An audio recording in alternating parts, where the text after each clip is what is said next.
Good morning, everybody, and welcome to the premiere event of the planning year in Scotland, RTPI Scotland Live. This is our annual conference, and you should never really start with an apology, but I am going to apologise. I'm not looking out at a sea of faces in a live venue as we had originally planned, and I'm not suffering from a slight hangover, having enjoyed the hostelries of Aberdeen the night before. We're still in the post-COVID situation where planning for things in advance is a little bit tricky. So we decided that online was the way to go.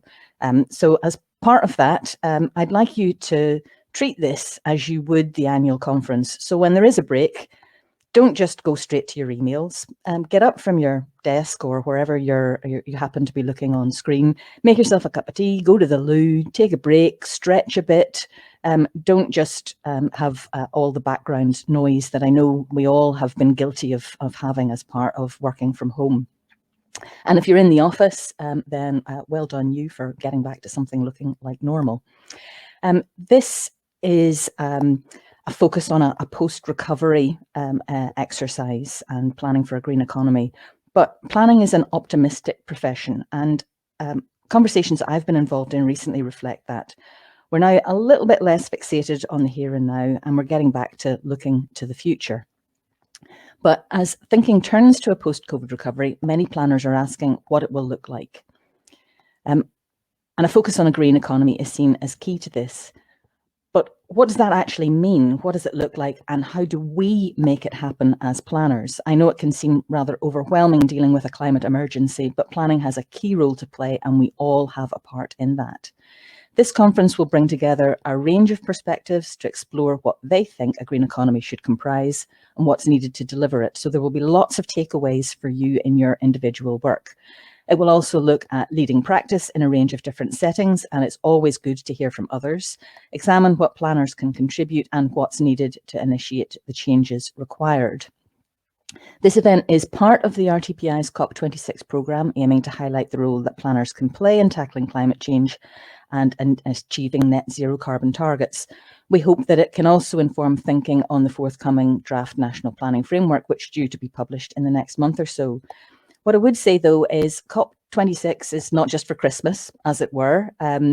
This is not something that the RTPI is necessarily focusing on directly. Of course, we want to participate. Of course, we want to be part of the debate.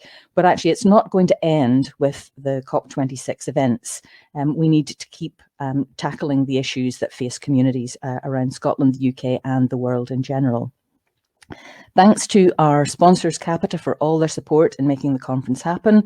You can read about their work in the handouts section of the platform. We hope that this event will inform the thinking of the forthcoming draft national planning framework, which is due to be published in the next month or so.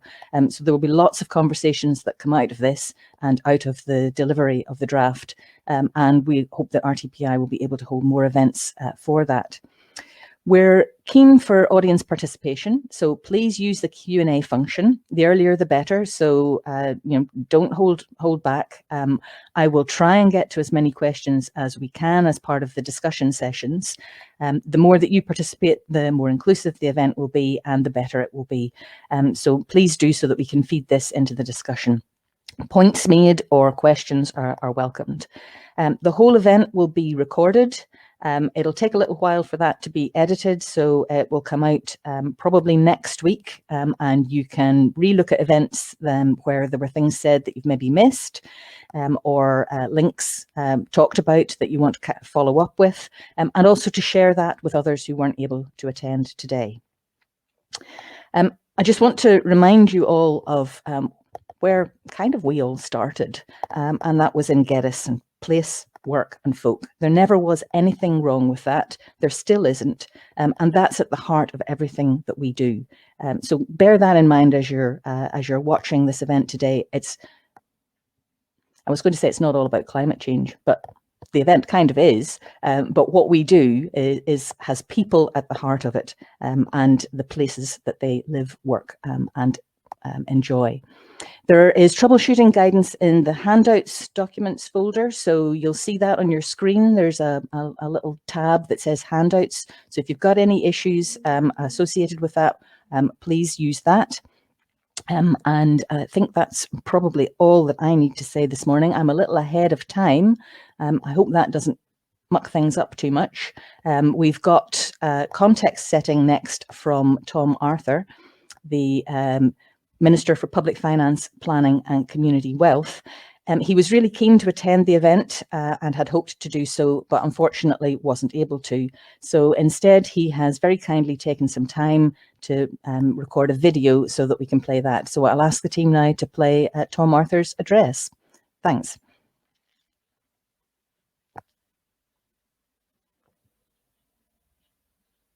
We are unable to meet in person, and I really look forward to the days ahead when we can, and I am sure these times are coming.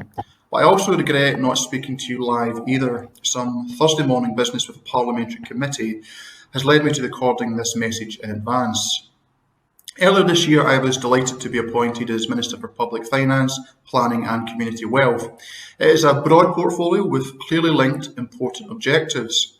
Planning has such a major central influence across many aspects of government policy and across how we live our lives. My role reflects the potential for planning to be an enabler, a facilitator to a very wide range of strategies and programmes. I am pleased and honoured to be the first Scottish Government Minister to have Community Wealth in their title, and I'm just as pleased to be able to link that up with my role as Planning Minister. It's about striving for stronger, resilient communities. I have spent much of my early time in this role meeting with many people, getting to know and better understand the vital work of planning and of planners. And I've also been doing a lot of reading, engrossing myself in how planning works and in what it can achieve. Before I share my thoughts about the future, I first of all want to put on record my sincere thanks to the planning profession as a whole and our planning authorities for keeping the lights on over the past year and a half. I know it has been difficult at times and everyone has had to adjust, but your efforts and pragmatic approaches have been supporting the businesses and services that have kept people in jobs and allowed us to maintain some normality in life. Looking forward, this is a really exciting time for planning in Scotland, full of opportunity and increased influence. Now, of course, all is not rosy. There is no doubt, as a society, we are facing up to some major challenges for our communities, for our economy and for our planet. As you know, Scotland was one of the first countries in the world to declare a global climate emergency. We are over halfway to meeting our world-leading targets of being net zero by 2045. At the heart of our efforts will be a defining mission of a just transition to net zero. Last year, of course, along came the coronavirus pandemic, and the shock that brought to our communities, our economy and our way of life. Our places and how our communities work have become even more important to us over the last year and a half. The choices we have to make now about the future of our places and of how we use our places will have consequences locally, nationally and globally. As COP26 comes to Glasgow in a few weeks' time, the steps we must take here in Scotland and around the world to tackle the climate emergency will take centre stage. We know we need to do things differently. So I am well aware that I have come into the government at a time when economic and societal recovery, along with tackling the climate emergency, are right at the top of the agenda. Planners are in the middle of this too. You have a massive part to play in facing up to the challenges and in delivering solutions, whichever role or sector you are working within. I am delighted to see the climate and the green recovery at the heart of your agenda for today.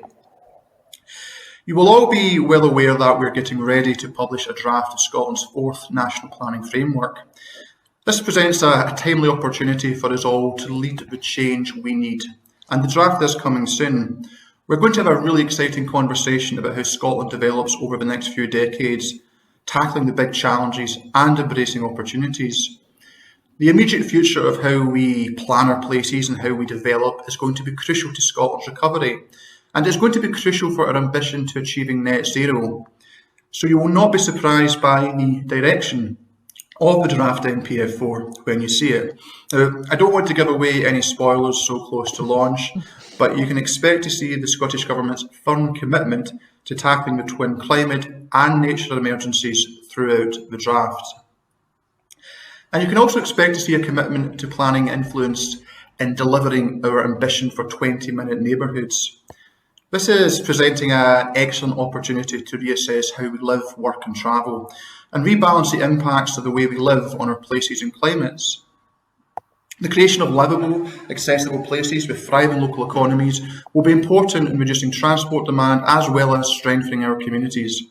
I am determined that our networks of towns and town centres will play a key role in our recovery and renewal.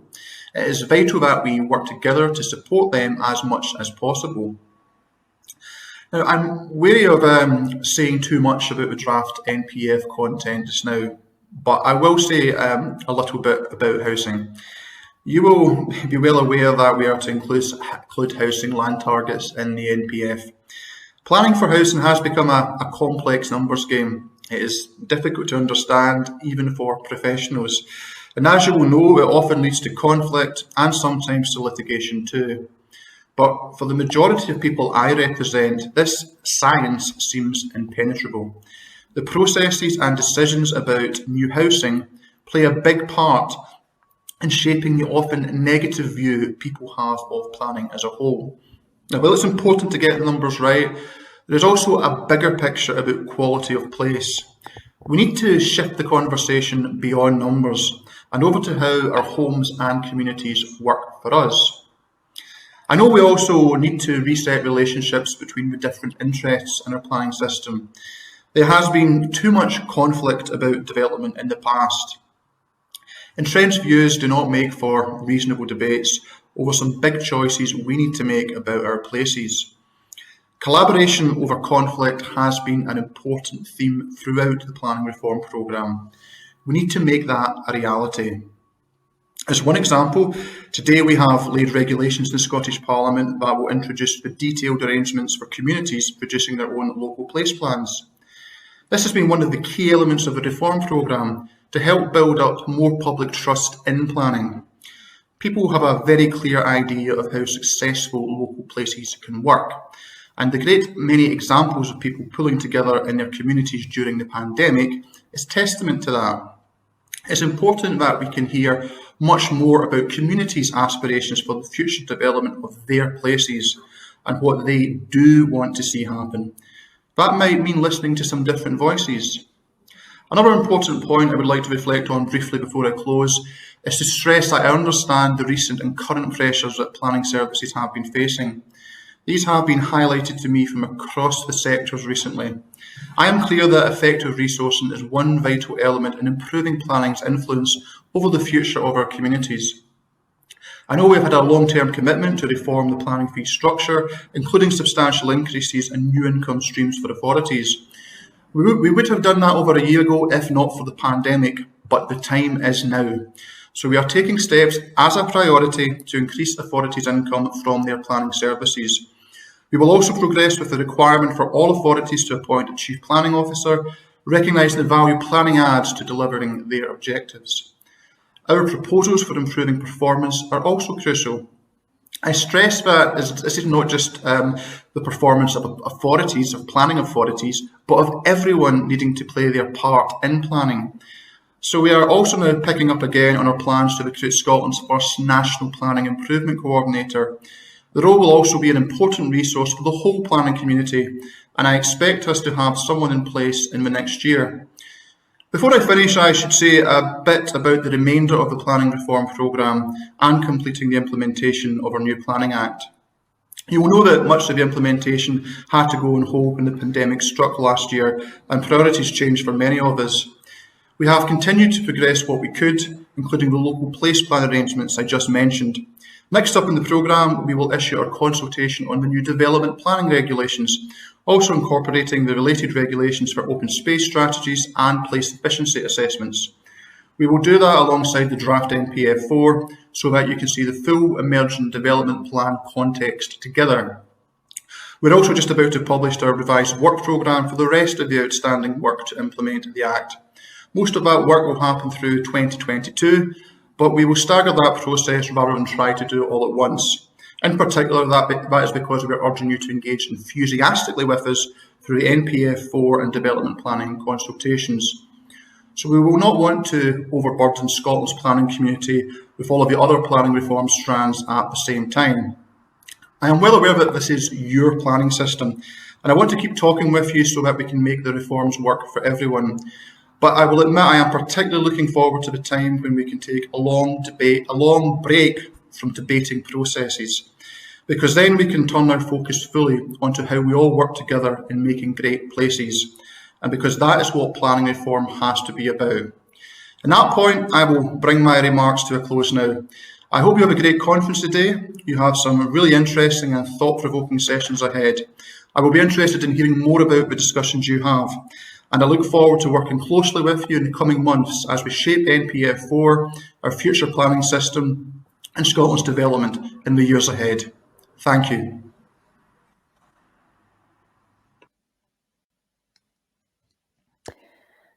It was great to hear from Tom Arthur there. I hope that you're all prepared to enthusiastically engage with the processes that are going to happen next. But really good to hear him talk about, yeah, let's get the processes dealt with, but actually working together to make great places is what this should be all about. Some really encouraging messages there, and hopefully no spoilers in relation to NPF4. Can't wait for that to come out and for us all to get talking about it. Without further ado, I'm going to introduce our next speaker. Within your paperwork for today, you've got the biogs of all of our speakers, so I'm not going to go through in detail who everybody is. You can look at that for yourself. Just a brief introduction of who folk are. Sorry, I'm just looking sideways here because I've got two screens and I'm not necessarily the best at looking at two screens. Wei is the president of the RTPI nationally for 2021, and she's a lead figure in our field, working both domestically and internationally. And her profile is absolutely huge on social media. She's constantly posting. I don't know where she gets time to do her day job. So please pay attention to the RTPI president, Wei.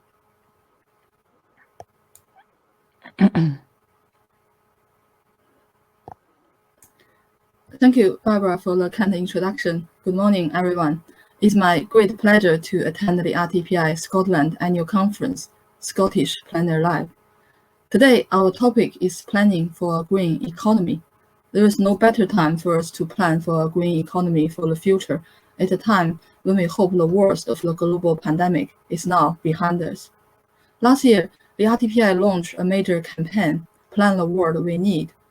It aims to raise awareness of the vital role planners can play in the recovery in order to revive the economy, tackle inequality, and achieve our net zero carbon emission target. We need a holistic, integrated, and resource approach in planning. I'm really pleased to hear the Minister has just acknowledged this in his speech earlier.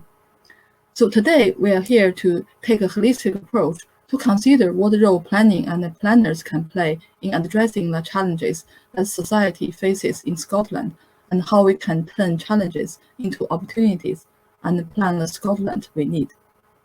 In a recent global survey, climate change ranks highest as the most important issue facing the world amongst 18 to 25-year-olds. As the RTPI president, I have the privilege of meeting many young people. From our conversations, I can feel the strong sense of urgency and the desire to change. But I also hear their frustrations. Many principles they learned from schools cannot be fully applied in the real world. This is not how we do things, as they were told. Recently, the Intergovernmental Panel on Climate Change published their latest report. They put a fact in front of us. It is unequivocal that human influence has warmed the atmosphere, oceans, and the land. It took more than 3 decades for the scientists to get their message listened. But sadly, we do not have another 3 decades to plan our actions.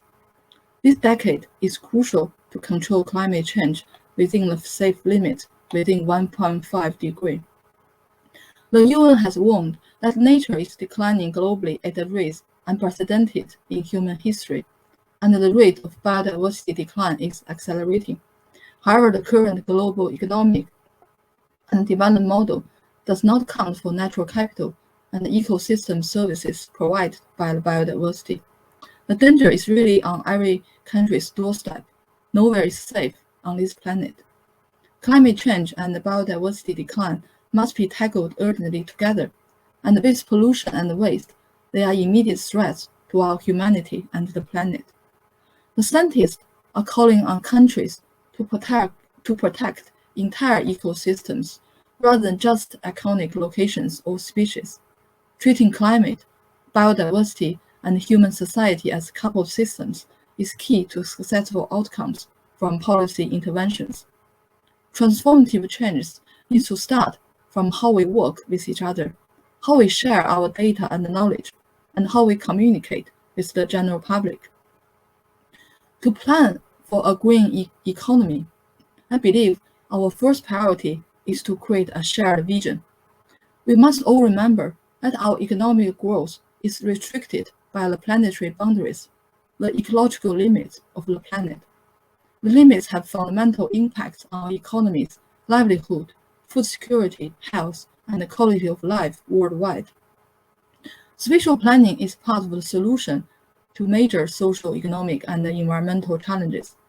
The UK Climate Change Committee has recognized spatial planning as one of the biggest opportunities that local planning authorities have to deliver net zero, yet it will continue to be undermined by viability and an overwhelming focus on housing numbers rather than building sustainable homes in the right location. I'm really delighted to hear the Minister has reflected on this point. We should focus on quality rather than on numbers only. As markets respond to the climate crisis by providing new green jobs, planning can boost the UK's competitive advantage by creating places which meet the needs of those businesses and industries, driving the shift to a zero carbon and circular economy. Planning plays an essential role with its ability to integrate energy, transport, land use planning, encourage sustainable travel, develop the best local solutions to low-carbon energy, deliver well-located and energy-efficient buildings, guide investment in integrated grey, blue, and green infrastructure, and coordinate strategic resilience to the impacts of climate change. Planners, we can help ensure that climate mitigation and adaptation strategies align with the local development visions for the area, national policies, and the UN Sustainable Development Goals, help to maximize co-benefits and prioritize a consideration of the impacts on vulnerable groups. The RTPI promotes understanding of social justice and recognizes communities will be impacted differently by climate change, and to be successful, responses to climate change must carefully consider their different needs and voices. The RTPI published many reports on climate change and biodiversity issues in relation to planning. This year, the RTPI published place-based approaches to climate change, net zero transport, the role of spatial planning, and place-based solutions, and more will come later in the year. Currently, the carbon reduction agenda has been considered on a sector-by-sector basis, but planning can offer a place-based approach which joins things up in a much more efficient and systematic way. According to the State of the Profession Report 2020, architecture and planning has been listed as second of the top 10 occupations for sustainability. So it is high time for the planning profession to flourish and grow. I believe the fundamental objective of the planning profession is to create a balanced system for people, nature, and society to coexist in harmony. Good planning can bring the best out of people to enjoy their lives and at the same time contribute to our society and the economy. Planning is people-centric, as Barbara said earlier. Planners will come from communities and work for the public interest. We are distinguished by our primary commitment to the benefit of the public and the long-term interests of society. Connections with the public forms the foundation of our profession. We need to work with the communities and draw on local knowledge from the ground up. From the late 19th century, it was Sir Patrick Geddes who promoted the observation of communities based on a basic scientific method and civic service. In his book, Cities in Evolution, published in 1915, he wrote, If town planning is to meet the needs of the city's life, to aid its growth, and to advance its progress, it must surely know and understand its city. To mitigate its evils, it needs to diagnose before treatment. To express its highest ambitions, it must appreciate and share them. Hence, town planning and civics must be advanced together. Planners, we plan for the future, and we learn with the future. We should be leaders and a positive driving force to help communities navigate change and prepare for an uncertain future. A pandemic and the consequent accelerated digitization of our lives will have fundamental implications on land use and transport planning. We need to urgently address future trends in planning policies. Currently, there's a strong request from the public for more sustainable and integrated systems to strengthen social protection, recover from COVID-19, and to ensure digital access, good healthcare and education, as well as decent homes for all. According to a recent study carried out by the RTPI, The Future of Engagement, more than half of the general public surveyed felt that in order to adapt to the post-pandemic life, changes to local places and services are needed. Most people are willing to get involved in local decision-making. 63% feel they could be motivated to participate in the future. 56% of young people aged 16 to 34 think communities need to reduce carbon emissions and adapt to climate change and want to be involved in those decisions. Another dimension which is crucially important is to diversify the membership and the leadership of the planning profession. Last year, the RTPI published Change, the first EDI action plan in the UK built environment industry to proactively enhance equality, diversity, and inclusivity of the planning profession.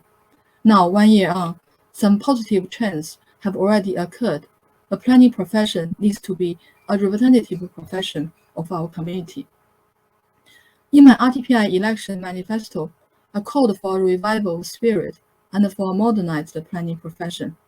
In Scotland, the RTPI has been very pleased to support the Scottish Government's digital strategy for planning.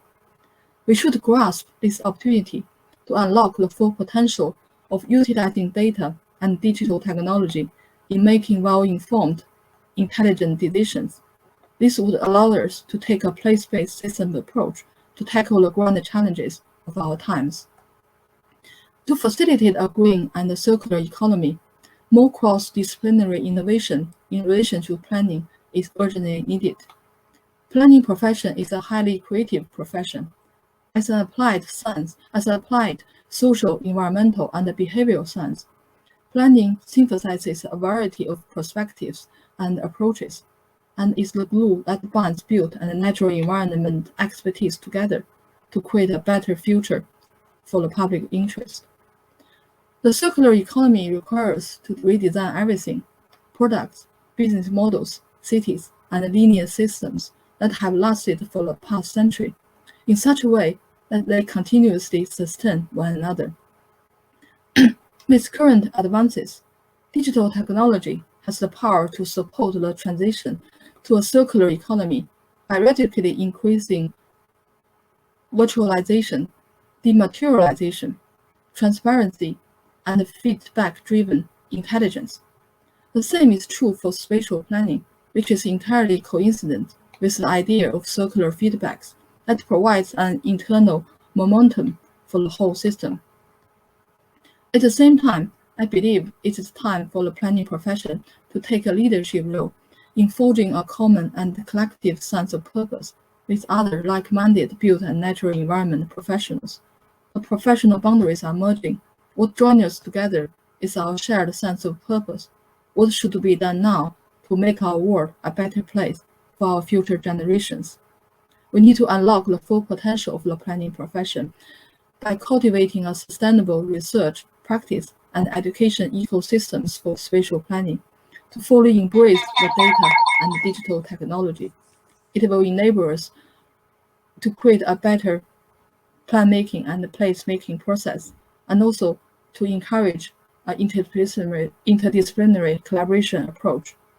So we can allow everybody to think intelligently about the future to support well-informed decision-making process. This is a message I'm going to take to COP26, the UN Climate Change Conference in Glasgow next month, when the whole world's focus will be at Scotland. It will be my privilege to attend the main conference as the RTPI president to represent the Institute and the planning profession worldwide. The Institute aims to use COP26 as an opportunity to increase understanding of the role planners and planning can play in tackling climate change across each of the 4 UK governments, the Irish government, and other national governments internationally. In doing this, we are using our engagement to underline how planning can help to achieve net zero carbon targets whilst developing a green economy, and to highlight what is needed to support this. The RTPI will also be hosting events during the summit as well. A COP26 hub has been set up on the RTPI website, so you can find RTPI events information as well as our relevant resources there. Please check our COP26 hub regularly, as more events will be added soon. I'm full of hope for our profession. The heyday of the planning profession is coming. I hope you feel the same. I'm glad in the Scottish Planner Live conference today, we will discuss a wide range of topics around green recovery and its implementation to plan for a green economy.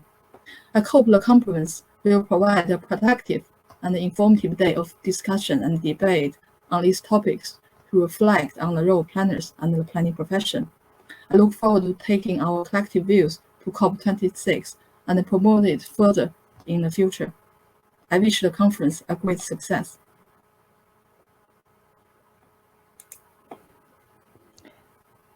Wei, thanks. That was terrific, and a very positive message around both the role of planning, which we all know, but it's really good that you see that being taken up elsewhere. I hadn't realised we were identified along with architecture as a top profession for sustainability, so that's great. And I would remind everybody not only of the COP26 hub that Wei talked about, but actually the RTPI resources are fantastic on their website. If you're not au fait with them, I would thoroughly recommend going to the RTPI website. A lot of what RTPI does behind the scenes, producing evidence that helps to lobby government for changes and to promote the profession is on there. So there's some really good research papers as well. I just wondered, given that we've got a little bit of time, Wei, would you mind if I ask you a question? Or has she? No, you're still there. I'm just wondering if over the course of your career, you've actually seen a change in attitude to the planning profession. We were a little bit of a sort of bridesmaid in the past. Just your comments about our leadership role and if you see that actually being responded to at government level. I think so. I think there's a change in terms of the attitude to the planning profession, especially I think from young people, because I have been meeting lots of young people from as early as young as 11 years old. I think actually our children or our young people, they were naturally born to be planners because they see things in a much more strategic way. And also they ask some fundamental questions we normally don't dare to ask. So I think in light of the future focus on environmental issues, I think the planning profession will have a much bigger role to play. It's being widely recognized more and more. And it's very interesting. I spoke with lots of non-planners. I often hear from non-planners, they say planners should be leaders because we have this unique skill set to think comprehensively, strategically. So I think as planners, we should be more confident and more proud of ourselves, and then don't be afraid to say what we want to say. Maybe I think that's a key message we want to give. We ought to be more confident about our ability. And then we definitely need to learn more multidisciplinary skills from other professions. I always think we should even learn from politicians, from journalists, to see how we can address ourselves better. And the key thing is how we can communicate with communities better so they can understand we are here to protect the public interest. I loved what you said about planning acting as glue to create a better picture. I think that's a really good analogy. And you're right. Maybe our natural British Isles Celtic reserve about blowing our own trumpet is something we need to push down. And we're great. We should tell people we're great and we're really important. So that's a really great takeaway for a message this morning. Thanks very much, Wei, for your really thoughtful address to us today. Lots of information in there, and reference to get us. We've got a question asking where that quote was mentioned, so we'll post something for that for people who aren't familiar, and to the RTPI website, which I would again urge you to go to. What I'll say just now, though, is, as I said before, we're going to a break. And we'll be back at 11 o'clock, but do take a break, get up from your chair, go make a cup of coffee, take a comfort break, and we'll see you back at 11 o'clock with our session, What Should a Green Recovery Look Like? See you soon.